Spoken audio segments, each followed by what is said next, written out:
नमस्कार, स्वागत है आप सभी का हमारे चैनल पे एक बार फिर से। मेरा नाम है दीपक मौर्य। हम इंडियन पॉलिटी की सीरीज़ में इंडियन कॉन्स्टिट्यूशन का टॉपिक कवर कर रहे थे, जिसमें आज हम पढ़ने वाले हैं features and sources of Indian constitution, यानी भारतीय संविधान की विशेषताएं और स्रोत, यानी कि भारतीय संविधान की विशेषताएं क्या-क्या हैं और किन-किन सोर्सेस से, मतलब कि कहाँ-कहाँ से हमने अपने संविधान को मिला कर के तैयार किया है, कहाँ-कहाँ से हमने अपने संविधान को बनाने के लिए हमने सीख ली है। तो आज की इस वीडियो में हम इन सभी को बहुत ही डिटेल में पढ़ने वाले हैं। बहुत ही छोटा-सा टॉपिक होगा, लेकिन बहुत ही ज़्यादा इम्पोर्टेंट टॉपिक है, जो आगे आने वाली वाली वीडियोज़ को समझने के लिए बहुत ज़्यादा ज़रूरी है। तो चलिए, बिना किसी देरी के वीडियो को स्टार्ट करते हैं। तो सबसे पहले देखते हैं features of the Indian constitution, और इसी के बीच में ही हम sources of the Indian constitution को भी देख लेंगे। तो सबसे पहला है single constitution for both union and state. India has a single constitution for union and all the state, यानी कि भारत में राज्यों के लिए और केंद्र सरकार के लिए, दोनों के लिए एक ही संविधान है। कुछ समय पहले तक जम्मू एंड कश्मीर के लिए एक अलग संविधान हुआ करता था, लेकिन अब वो हटा दिया गया है। इसलिए अब पूरे देश में सिर्फ एक ही संविधान है, और वही संविधान केंद्र और राज्य दोनों पर ही लागू होता है। और आप में से बहुत सभी लोग इस बात को जानते भी होंगे। Single constitution empowers only the parliament of India to make changes in the constitution, यानी कि सिंगल कॉन्स्टिट्यूशन जो है वो सिर्फ पार्लियामेंट को शक्ति देता है, पार्लियामेंट को पावर देता है। किस तरह की पावर? कॉन्स्टिट्यूशन में चेंज करने की। अगर हमें संविधान में कोई संशोधन करना है, कॉन्स्टिट्यूशन में कोई अमेंडमेंट करना है, तो वो सिर्फ पार्लियामेंट ही कर सकती है, यानी state government parliament sorry constitution में अमेंडमेंट नहीं कर सकती, चेंज नहीं कर सकती है। और साथ ही साथ it empowers parliament even to create a new state और अबॉलिश एग्जिस्टिंग स्टेट, यानी कि पार्लियामेंट सेंट्रल गवर्नमेंट को ये पावर देती है कि वो कोई भी नया स्टेट बना सकती है, या किसी एग्जिस्टिंग स्टेट को, यानी जो कभी अभी जो वर्तमान में स्टेट है उसको अबॉलिश या ख़त्म कर सकती है, और उसकी बाउंड्रीज़ में कुछ चेंज कर सकती है। ऑल्टर मतलब चेंज करना, तो यानी बाउंड्रीज़ में भी कुछ घटा बढ़ा सकती है। ये सारी पावर सेंट्रल के पास हैं, और ये सारा कुछ होता है एक कॉन्स्टिट्यूशन के तहत। इन सारी पावर्स का सोर्स है वो है सिंगल कॉन्स्टिट्यूशन।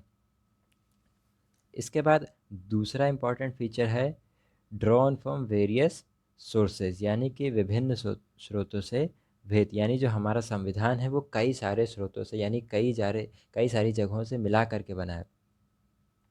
तो अब देखते हैं, इसी में हम सारे सोर्सेज को कवर कर लेंगे।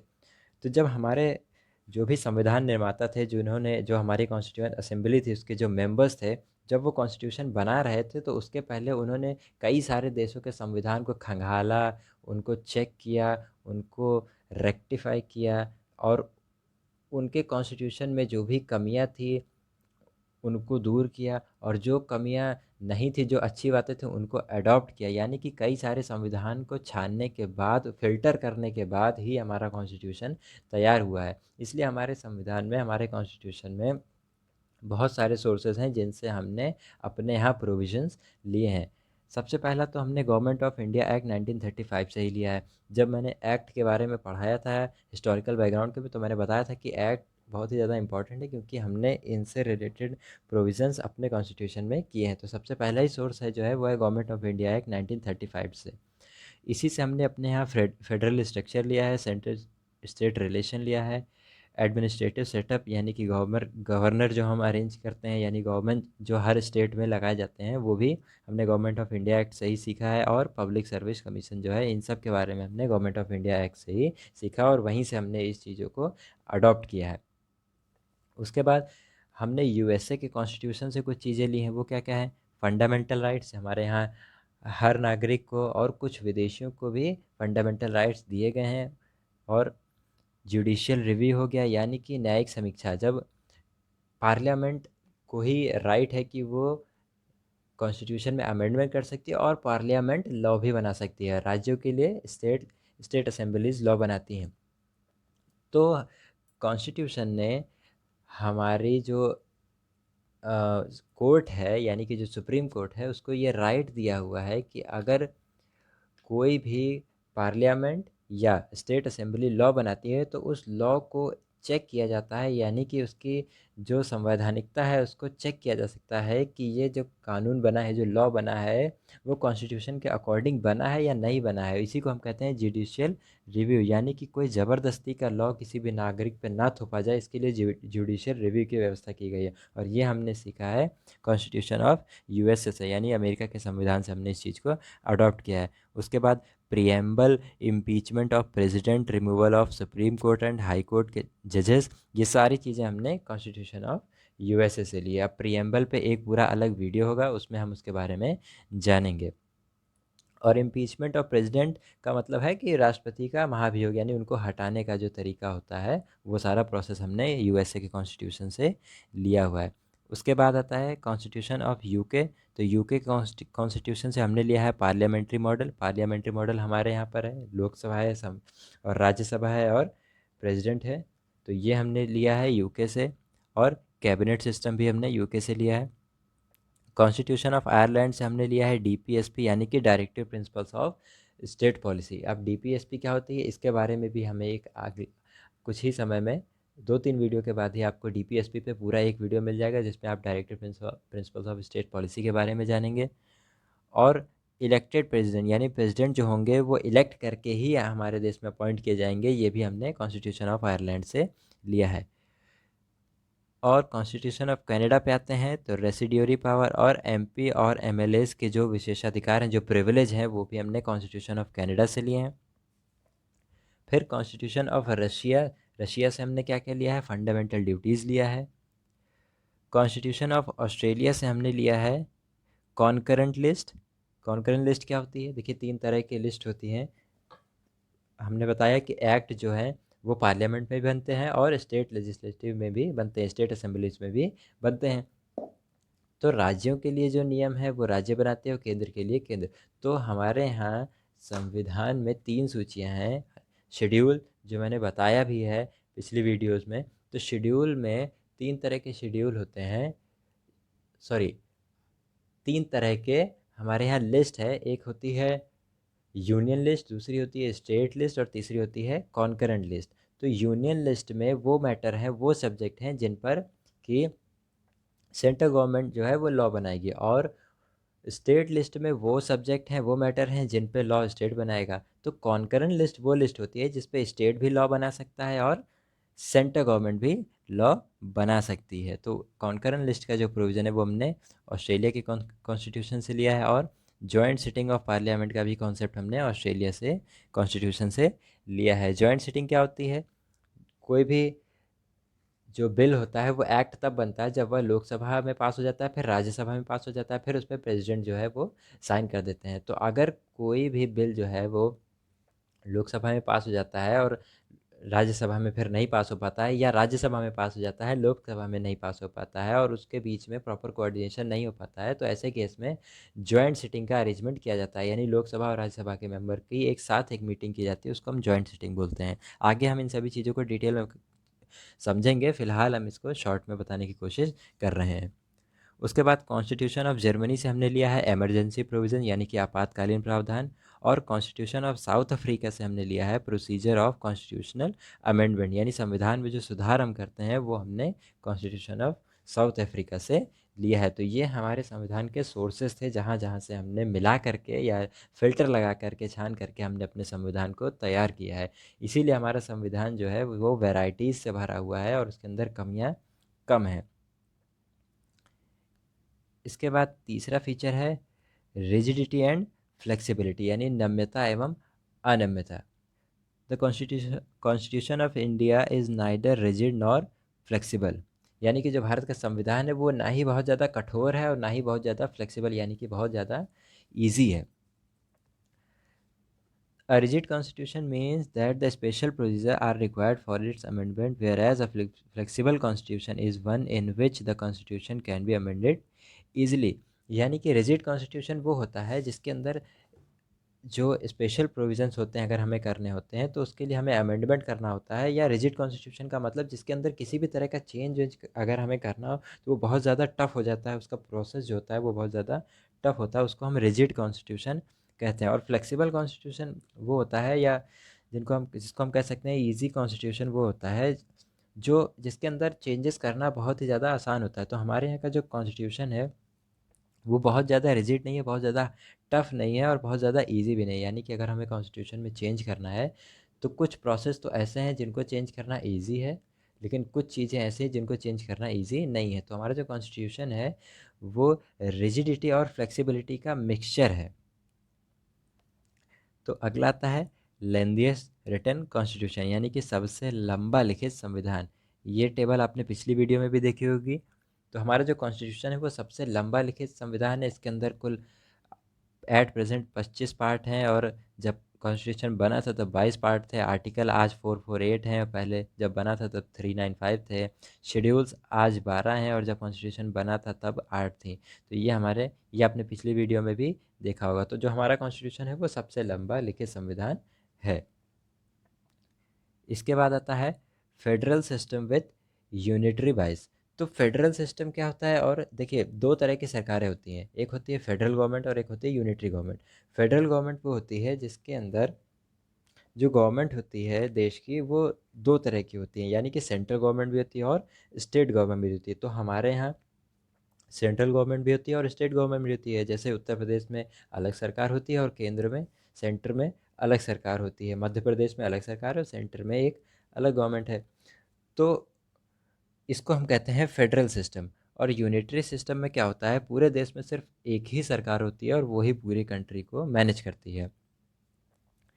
तो हमारा जो जो कॉन्स्टिट्यूशन है वो हमको फेडरल गवर्नमेंट प्रोवाइड कराता है। यानी हमारे यहाँ फेडरल सिस्टम है, इंडिया में फेडरल सिस्टम है, लेकिन हमारे यहाँ फेडरल सिस्टम तो है ही है, लेकिन उसके अंदर थोड़े से फीचर्स हमें यूनिटरी गवर्नमेंट के भी देखने को मिलते हैं। तभी हमने कहा है कि एकात्मता की ओर झुकाव, यानी हमारे यहाँ संघीय व्यवस्था यानी कि फेडरल सिस्टम तो है ही है, लेकिन थोड़ा सा हम झुके हुए हैं यूनिटरी फॉर्म ऑफ गवर्नमेंट की तरफ भी। देखते हैं कैसे। तो फेडरल फीचर्स में क्या होता है, टू गवर्नमेंट्स होती हैं, तो हमारे यहाँ टू गवर्नमेंट्स हैं।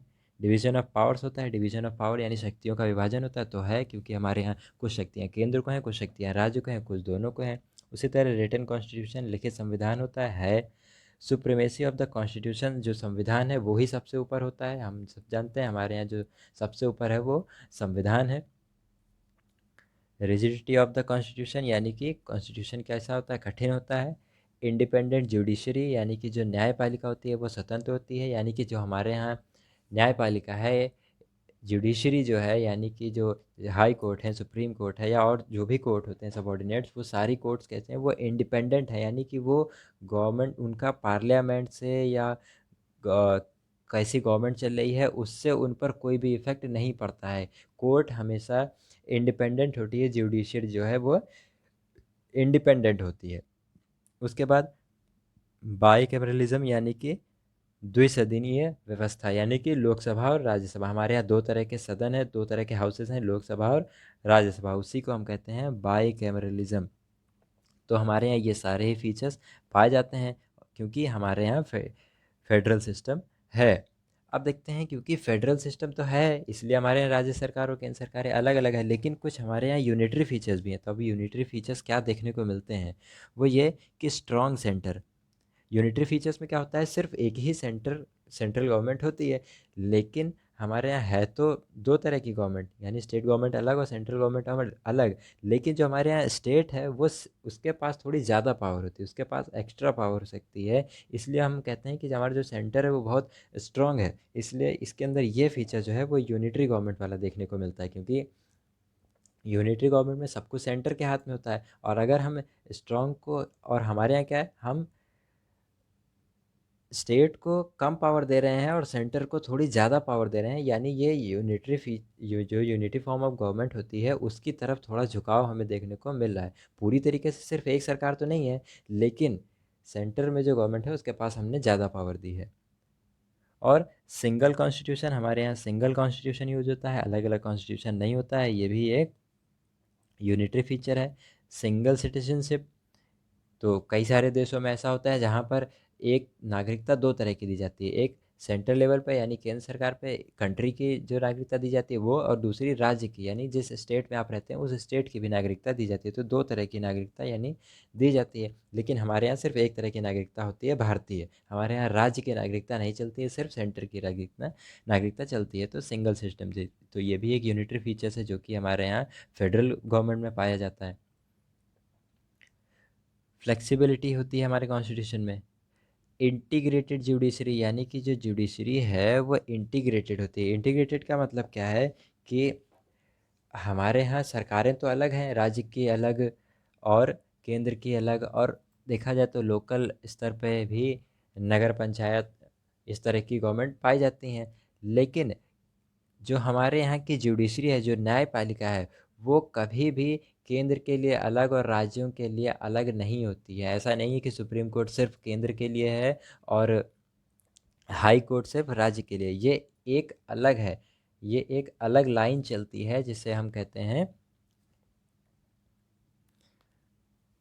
हैं इंटीग्रेटेड जुडिशरी, यानी कि एकात्मक न्यायपालिका। एक तरह की न्यायपालिका चलती है, वो उसका राज्य सरकार और केंद्र सरकार से लेना देना बिल्कुल भी नहीं होता है। राज्यों से और केंद्र सरकारों पे वो डिपेंडेंट नहीं होती है। फिर आता है अपॉइंटमेंट ऑफ गवर्नर। हमारे यहाँ हर स्टेट में प्रेसिडेंट द्वारा एक गवर्नर अपॉइंट किया जाता है, यानी कि वो प्रेसिडेंट का ही एक क्लोन होता है जो हर स्टेट में काम करता है। तो ये भी एक तरह का यूनिटरी फीचर्स देखने को मिलता है, क्योंकि ये गवर्नर जो है वो प्रेसिडेंट का ही रिप्रेजेंटेशन होता है स्टेट के अंदर। उसके बाद ऑल इंडिया सर्विसेज। हमारे यहाँ ऑल इंडिया सर्विसेज पाई जाती हैं, जैसे आईएएस, आईपीएस, आईएफएस, आईआरएस, ये सभी ऑल इंडिया सर्विसेज हैं जिनका अपॉइंटमेंट सेंटर ही करता है। और इमरजेंसी प्रोविजंस, ये सभी यूनिटरी फीचर्स के अंदर आते हैं, क्योंकि जैसे ही इमरजेंसी प्रोविज़न लगता है स्टेट के पास से उनकी पावर्स छिन जाती है और पावर चली जाती है सेंटर के पास, और तब हमारी कंट्री पूरी तरीके से फेडरल गवर्नमेंट से बदल करके सीधे सीधा यूनिटरी गवर्नमेंट में कन्वर्ट हो जाती है। तो इसलिए हमारे यहाँ जो है वो फेडरल सिस्टम तो है, लेकिन साथ ही साथ वो यूनिटरी फीचर्स की ओर यानी यूनिटरी फॉर्म ऑफ गवर्नमेंट की ओर भी झुका हुआ है। अब देखते हैं sixth, parliamentary form of government. जैसा कि आप सभी ने अभी पढ़ा कि हमारे यहाँ किस तरह की गवर्नमेंट जाती है, पार्लियामेंट्री फॉर्म ऑफ गवर्नमेंट पाई जाती है, यानी सरकार का संसदीय रूप पाया जाता है। India has a by cameral legislature, मतलब यहाँ पर टू हाउसेज हैं, लोकसभा और राज्यसभा। अगला पॉइंट है synthesis of parliamentary sovereignty and judiciary supremacy, यानी कि संसदीय संप्रभुता एवं न्यायिक सर्वोच्चता में समन्वय। अब देखिए इसका क्या मतलब है। देखिए सबसे पहले मतलब समझते हैं सोवर्ण का। सोवर्ण का मतलब होता है, संप्रभुता का मतलब होता है वह जिस पर कि किसी का भी कंट्रोल नहीं है, वो इंडिपेंडेंट होता है। जो इंडिपेंडेंट होता है और जिस पर किसी का कंट्रोल नहीं होता है, जिस पर किसी का रूल नहीं होता है, उसको हम कहते हैं सोवरन, यानी कि संप्रभु। तो जो हमारा पार्लियामेंट है वो संप्रभु है, उस पर किसी का कंट्रोल नहीं है। पार्लियामेंट जो है वो ही लॉ बना सकता है, जिससे रिलेटेड उसको अथॉरिटी दी गई है, उस पर वो लॉ बना सकता है और उस पर किसी का भी कंट्रोल नहीं होगा। और उसके साथ ही साथ हमारे यहाँ है जुडिशियल सुप्रीमेसी, यानी कि जो न्यायिक सर्वोच्चता है, यानी जो कोर्ट है उसको सर्वोच्चता दी गई है। तो वो कैसे, तो देखिए पार्लियामेंट जो भी लॉ बनाएगा उस पे उसका कंट्रोल रहेगा, कोई और उसमें हस्तक्षेप नहीं कर सकता। लेकिन हमारे यहाँ सुप्रीम कोर्ट को ये पावर दी गई है कि इस बात को ज़रूर जज किया जाए कि क्या जो भी लॉ पार्लियामेंट बना रहा है वो कॉन्स्टिट्यूशन के अकॉर्डिंग है या नहीं है, क्या वो संविधान का उल्लंघन तो नहीं करता। इस बात की शक्ति जो है वो न्यायपालिका में निहित है, यानी कि हमारी जुडिशरी में ये पावर है कि वो चेक कर सकता है कि पार्लियामेंट ने जो लॉ बनाया है वो संविधान के हिसाब से है या नहीं है। तो इस तरह से पार्लियामेंट जो है वो अपने आप में सोवरन रहा, यानी कि वो लॉ बनाने में उसको किसी ने रोका टोका नहीं। और साथ ही साथ जुडिशियल सुप्रीमेसी, यानी जो न्यायपालिका है उसकी सर्वोच्चता भी रही, क्योंकि उसने जो है वो न्यायपालिका के बनाए गए लॉ को चेक करके ये चेक कर लिया कि हाँ हमारा कॉन्स्टिट्यूशन का कहीं उल्लंघन तो नहीं हो रहा है, हमारे कहीं संविधान के नियमों का उल्लंघन तो नहीं हो रहा है, इस बात को भी जज कर लिया गया। यानी हमारे हमारे यहाँ पार्लियामेंट्री सोवर्निटी के साथ साथ जुडिशियल सुप्रीमेसी भी है। इसके बाद अगला है इंटीग्रेटेड एंड इंडिपेंडेंट जुडिशरी। हम जैसा कि अभी मैंने बताया था, हमारे यहाँ इंडिपेंडेंट जुडिशरी होती है और इंटीग्रेटेड होती है, यानी एक गवर्नमेंट होती है जो ऐसा नहीं, जो सॉरी एक तरह की न्यायपालिका है जो वो एक अलग फॉर्म में चलती है, उसका राज्य सरकार और केंद्र सरकारों से किसी भी तरह का कोई लेना देना नहीं होता है। ऐसा नहीं है कि हाई कोर्ट सिर्फ किसी राज्य के लिए बनी है और सुप्रीम कोर्ट सिर्फ केंद्र के लिए बनी है, वो किसी भी व्यक्ति के लिए, हर व्यक्ति के लिए हर तरह की कोर्ट बनी हुई है। इसीलिए हम इसको कहते हैं इंटीग्रेटेड जुडिशरी। और इंडिपेंडेंट इसलिए क्योंकि उस पर किसी का कंट्रोल नहीं है। इसके बाद फंडामेंटल राइट्स। हमारे यहाँ हमारे कॉन्स्टिट्यूशन ने भारत के नागरिकों को फंडामेंटल राइट्स दिए हुए हैं, ये भी हमारे कॉन्स्टिट्यूशन का एक फ़ीचर है। उसके बाद डीपीएसपी यानी कि directive principles of state policy, राज्य के नीति निर्देशक तत्व।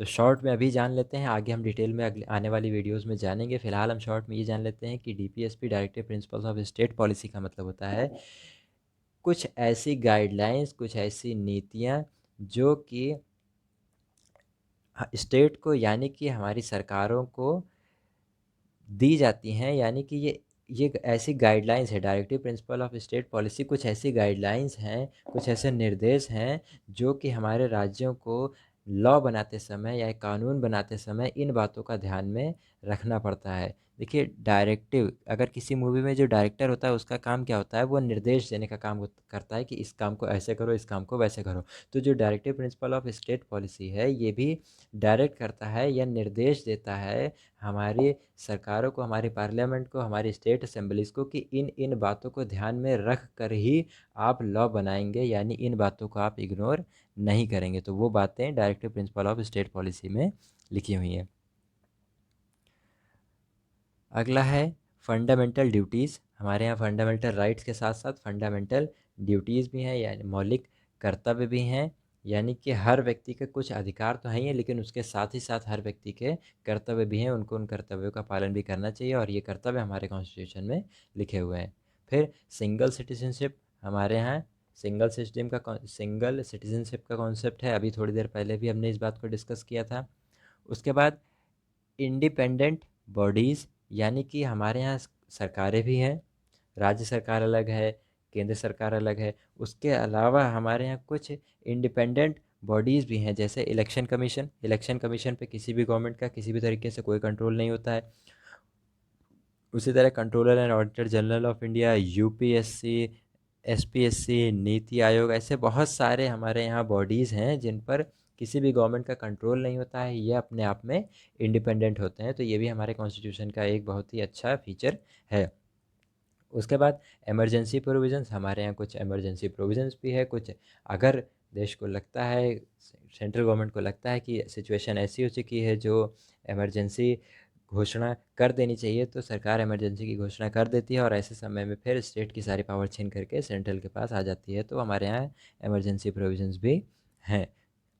उसके बाद लास्ट है थ्री टियर गवर्नमेंट, यानी कि त्रिस्तरीय सरकार। तो हमारे यहाँ केंद्र सरकार तो है ही है, राज्य सरकार तो ही है, उसके अलावा लोकल गवर्नमेंट भी है, जैसे ग्राम पंचायत हम कह सकते हैं, या नगर पंचायत कह सकते हैं। तो ये जो है लोकल गवर्नमेंट होती हैं। तो हमारे कॉन्स्टिट्यूशन में थ्री टियर गवर्नमेंट का फॉर्म है, त्रिस्तरीय सरकार होती है, और ये पूरी दुनिया में बिल्कुल नया फॉर्म है, इस तरह का फॉर्म कहीं भी नहीं पाया जाता है। तो ये तो बहुत ही इंपॉर्टेंट फीचर होता है इंडियन कॉन्स्टिट्यूशन का।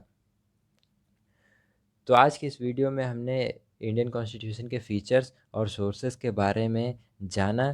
तो आशा करता हूँ कि आपको ये वीडियो पसंद आया होगा। तो अगर आपको ये वीडियो पसंद आया तो प्लीज़ वीडियो को लाइक करें, शेयर करें, और चैनल को सब्सक्राइब करने के साथ साथ बेल आइकन को भी प्रेस कर लें, जिससे आने वाली वीडियोज़ के नोटिफिकेशन भी आपको मिलते रहें।